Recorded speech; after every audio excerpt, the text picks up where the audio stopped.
कक्षा 9 प्रश्नावली है जो कि 12.2, जिसके 1 नंबर और 2 नंबर सवाल हम पिछले वीडियो में कर चुके हैं। सवाल नंबर 3, राधा ने एक रंगीन कागज से एक हवाई जहाज का चित्र बनाया जैसा कि आकृति 12.15 में दिखाया गया है। प्रयोग किए गए कागज का कुल क्षेत्रफल ज्ञात कीजिए। हमारे पास में ये जो हवाई जहाज की आकृति दे रखी है, ठीक है, और इसमें जो प्रयोग किया गया है जो कागज है उसका क्या है, इस कागज का क्षेत्रफल ज्ञात करना है। मतलब इस पूरी आकृति का क्या ज्ञात करना है, क्षेत्रफल ज्ञात करना है। आकृति में हमारे पास में 5 भाग दे रखे हैं, जैसे ये रहा पहला, दूसरा बीच वाला, तीसरा ये रहा, चौथा ये रहा और 5वां ये रहा। इन सभी का हमें क्षेत्रफल ज्ञात करते हैं। सबसे पहले आकृति 1 भाग का बात करते हैं। अगर देखो ये लाइन है 5 सेमी, तो ये वाली कितनी सेमी हो जाएगी, ये भी 5 सेमी हो जाएगी। तो मैं यहाँ लिखता हूँ 5, क्योंकि ये भी 5 सेमी होगी, ठीक है। अब इसमें ध्यान देने वाली बात ये है कि जो थर्ड भाग के सामने है ये लाइन 1 सेमी की है। अगर ये 1 है तो ये भी कितना हो जाएगा, ये 1 सेमी हो जाएगी, ठीक है। तो इस आकृति का क्षेत्रफल निकल जाएगा, क्योंकि हमारे पास में तीनों ही भुजाएं आ गई है, ठीक है। तो मैं लिखता हूँ आकृति 1 का क्षेत्रफल, ठीक है। तो लिखेंगे भाग फर्स्ट में क्या दे रखा है, तो हम लिखेंगे a बराबर 5 सेमी, b बराबर 5 सेमी और c बराबर 1 सेमी, ठीक है। तो s का मान निकाल लेंगे। s बराबर क्या हो जाएगा, a plus b plus c बटा में 2। तो 5 प्लस 5 प्लस 1 बटा में 2, तो 11 बटा में 2।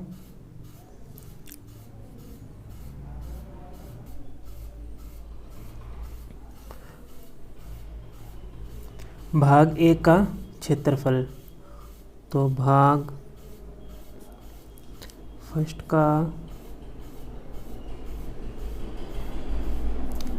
क्षेत्रफल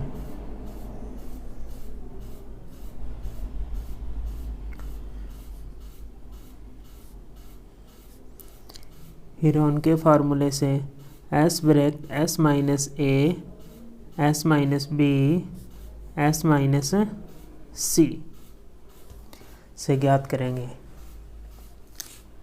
तो s का मान हमारे पास में है 11 बटा में 2, तो लिखा s का मान 11 बटा में 2, तो 11 बटा 2 माइनस 5, 11 बटा में 2 माइनस 5 और आ जाएगा 11 बटा 2 माइनस 1, ये आ गया। अब इसको हल करेंगे हम आगे, या यहाँ हल करता हूँ मैं। तो 11 बटा में 2 इसको हल करेंगे तो नीचे 2 लघुत्तम आ जाएगा, 11 माइनस 10, 11 माइनस 10 बटा में 2, 11 माइनस 2 बटा में 2 आ जाएगा। तो आगे इसको हल करेंगे तो हमारे पास में क्या प्राप्त होगा, 11 बटा में 2 इंटू 11 में से 10 गए, कितना बचा 1, तो 1 बटा में 2 आ जाएगा। इसी प्रकार यहाँ आ जाएगा 1 बटा 2, ठीक है, और यहाँ आ जाएगा 9 बटा में 2। अब इनको अंडर रूट से बाहर निकालेंगे। देखो 1 बटा 2 1 बटा 2 दोनों 2 बार है, तो 1 बार बाहर आ जाएगा। तो यहाँ आएगा 1 बटा 2 इंटू यहाँ भी 2 नीचे है और यहाँ भी 2 नीचे है, तो 1 तो 2 आ जाएगा नीचे, ठीक है। यहाँ 3 है, 9 है, तो 9 को रूट से बाहर निकालने पर कितना प्राप्त होगा, 3 प्राप्त होगा। तो अंडर रूट में हमारे पास में क्या बचा, 11 बचेगा, ठीक है। तो अब इनको गुणा करेंगे तो 3 बटा में 4 इंटू अंडर रूट 11, तो अंडर रूट 11 को हल करेंगे तो आता है 3.31, ठीक है।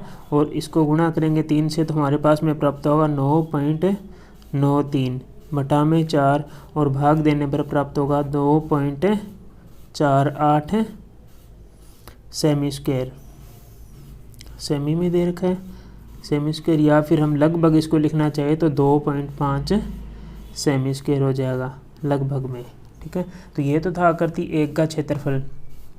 अब निकालना है भाग 2 का क्षेत्रफल। ये बीच वाला भाग है जो कि आयत की आकृति का इस प्रकार। तो लिखेंगे भाग 2 का क्षेत्रफल किस आकृति का है? आयत की आकृति का है। तो आयत का क्षेत्रफल क्या होता है? लंबाई गुणा चौड़ाई। तो देखो इसकी ये हो गई, इसकी लंबाई कितनी देर की है? 6.5। तो यहाँ पे लिख देता हूँ मैं 6.5 इंटू ये इसकी चौड़ाई है। चौड़ाई कितनी है? 1 है। गुणा करूँगा तो कितना आ जाएगा? 6.5 सेमी स्क्वायर। अब निकालेंगे भाग 3 का क्षेत्रफल। ये रहा भाग तीसरा। तो लिखेंगे भाग 3 का क्षेत्रफल। भाग 3 का जो क्षेत्रफल हम निकालेंगे इसके लिए थोड़ी सी हम रचना करेंगे। देखो इसको मैंने यहाँ से यहाँ मिला दिया। ठीक है, एक लाइन इस लाइन को यहाँ से यहाँ मिला दिया। ठीक है, अब देखो ये 1 सेमी है, ये भी 1 सेमी, ये भी 1 सेमी। ये पूरी कितनी सेमी थी? 2 सेमी थी। तो ये भी 1 सेमी हो जाएगा, ये भी 1 सेमी हो जाएगा। ठीक है, अगर ये 1 सेमी है तो ये भी 1 सेमी और ये भी 1 सेमी, सभी 1-1 सेमी हो गए। 1 2 3 कितने त्रिभुज बन गए? 3 त्रिभुज बन गए। वो भी कौन से? समबाहु त्रिभुज। तो हम लिखेंगे 3 इंटू समबाहु त्रिभुज का क्षेत्रफल। 3 इंटू समबाहु त्रिभुज का क्षेत्रफल। 3 का 3 समबाहु त्रिभुज का क्षेत्रफल होता है √3/4 भुजा की स्क्वायर। ठीक है, तो आगे हल करेंगे तो 3 का 3 √3/4 इंटू भुजा हमारे पास में 1 है तो 1 की स्क्वायर। गुणा करेंगे तो 3 √3 का मान होता है 1.73/4। अब इसको हम गुणा करेंगे तो हमारे पास में आ जाएगा, 3 से गुणा करेंगे तो आ जाएगा 5.19/4।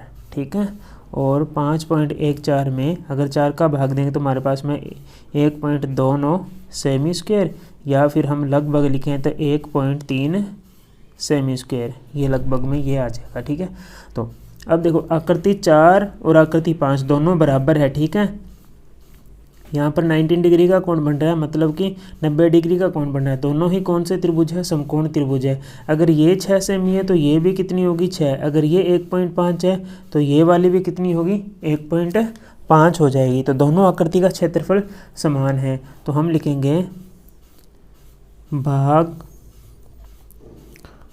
4 का क्षेत्रफल बराबर भाग 5 का क्षेत्रफल। भाग 5 का क्षेत्रफल का सूत्र 1/2 आधार इंटू ऊंचाई। तो हमारे पास में 1/2। अब देखो इसमें आधार कितना हो जाएगा? 6 सेमी, और ये हो जाएगी जो दूरी ऊंचाई। तो आधार तो हमारे पास में 6 है, ऊंचाई है 1.5। 2 से काटेंगे, यहाँ आ जाएगा 3। 3 को 1.5 से गुणा करेंगे तो हमारे पास में आ जाएगा 4.5 सेमी। अब सभी आकृति का क्षेत्रफल आ गया। ये दोनों का आ गया क्योंकि बराबर है। 1 का निकाल लिया, 2 का निकाल लिया, और आकृति 3 का क्षेत्रफल निकाल लिया। ठीक है, तो अब लिखेंगे कागज का क्षेत्रफल। कागज का क्षेत्रफल बराबर लिखेंगे भाग 1 का क्षेत्रफल भाग 2 का क्षेत्रफल प्लस भाग 3 का क्षेत्रफल प्लस भाग 4 का क्षेत्रफल प्लस भाग 5 का क्षेत्रफल। भाग 1 का क्षेत्रफल है 2.5, भाग 2 का क्षेत्रफल है 6.5, भाग 3 का क्षेत्रफल है 1.3 और भाग 4 का क्षेत्रफल है 4.5 और 4.5 भाग 5 का। सभी को जोड़ेंगे तो आएगा 19.93 सेमी स्क्वायर। ये इसका क्षेत्रफल है। सवाल नंबर 4, एक त्रिभुज और एक समांतर चतुर्भुज एक ही आधार हैं दोनों का आधार एक है और क्षेत्रफल भी एक ही है, दोनों का क्षेत्रफल ही एक है। यदि त्रिभुज की भुजाएं 26 सेमी, 28 सेमी और 30 सेमी है तथा समांतर चतुर्भुज 28 सेमी के आधार पर स्थित है तो इसकी संगत ऊंचाई ज्ञात कीजिए। हमें समांतर चतुर्भुज की ऊंचाई ज्ञात करनी है। तो ये ABCD एक समांतर चतुर्भुज है जिसका आधार 28 है, ठीक है, और इधर त्रिभुज है उसका भी आधार क्या है, 28 है। त्रिभुज ABE है, इसकी एक भुजा 26 होगी, दूसरी भुजा 30 दे रखी है और हमें ये समांतर चतुर्भुज है, इसकी जो ऊंचाई है EDF वो हमसे पूछिए कि वो कितनी होगी। इसके लिए पहले तो हमें इसमें त्रिभुज में हीरोन का सूत्र लगेगा, ठीक है। तो हम त्रिभुज का क्षेत्रफल ज्ञात करने के लिए पहले S ज्ञात करना होगा।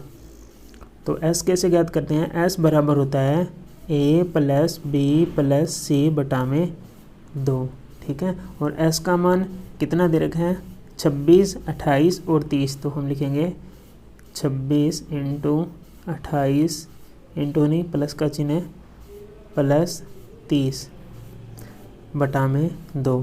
सभी को जोड़ेंगे तो आएगा 84, 84 आ जाएगा। 84 में 2 का भाग दिया 42 प्राप्त हुआ। अब इसने बोला है कि जो त्रिभुज का क्षेत्रफल और समांतर चतुर्भुज का क्षेत्रफल क्या है, समान है। तो लिखेंगे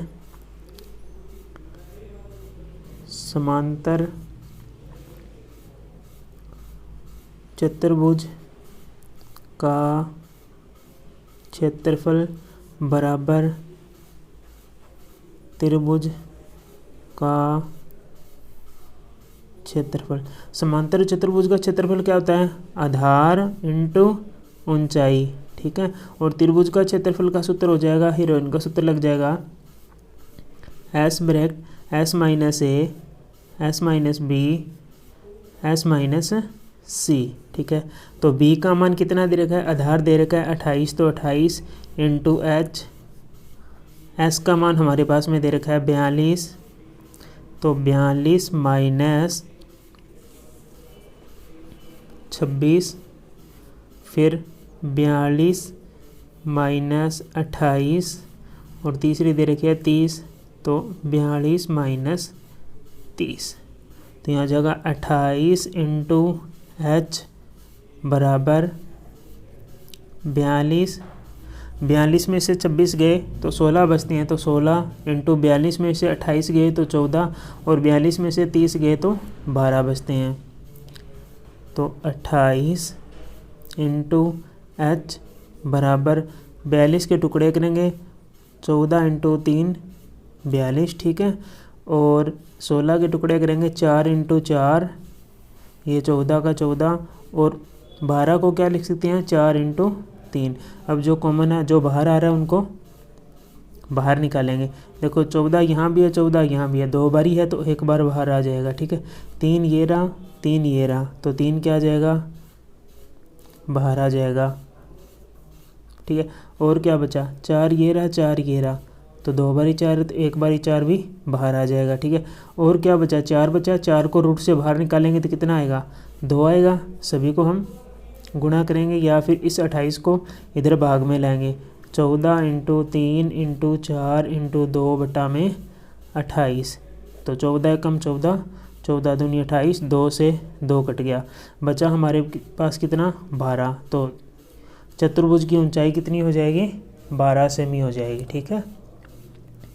वीडियो अच्छा लगे तो वीडियो को लाइक करें, चैनल को सब्सक्राइब करें और वीडियो को ज़्यादा से ज़्यादा शेयर करें और बेल आइकन को प्रेस करें ताकि आपको नई वीडियो का नोटिफिकेशन मिल जाएगा।